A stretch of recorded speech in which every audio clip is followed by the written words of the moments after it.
Bakit agad ng 780? Oo. Hindi ka naman natakot. Kumpay pa eh. Yan ang gusto ko, yung iting tagumpay. Isang thumbs up naman yan. Yun. Isang thumbs up naman yan. Yun.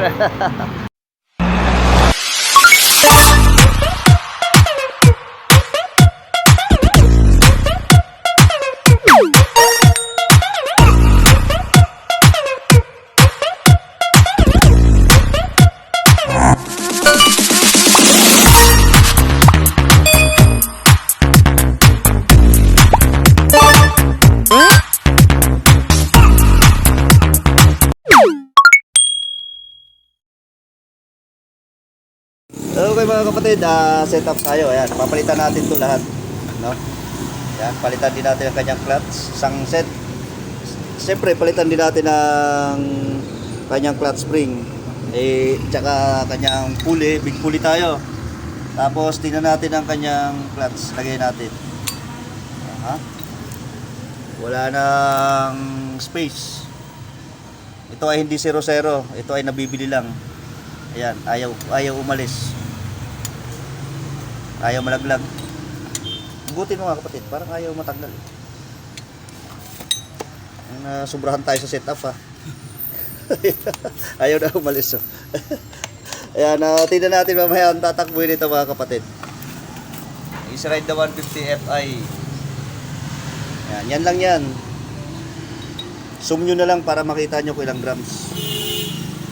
3 hours later.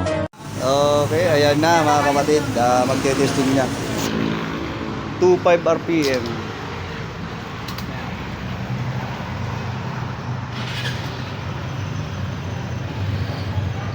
Parang natatakot pa eh. Sige, testing.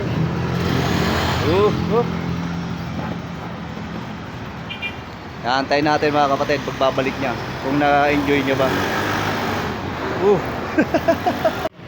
Okay. Ano? Bakit agad ng 780? Oo. Hindi ka naman natakot. Nalalayo ka ng preno. Kailangan ka mag-overtake ako. Okay na, di ba? Hindi ka nabitin, di ba? Kaya mo kumalit doon.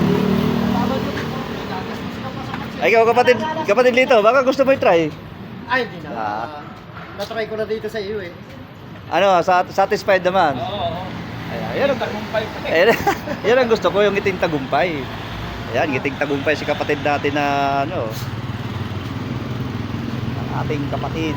Isa na naman yung nasetap ka ni Ay, siyempre, Satisfied. nadali na naman natin, nabudol na naman natin ang ating kapatid na Agriber. Nabudol. Isang thumbs up naman yan. Yun. Okay, budol oh, tuwa-tuwa.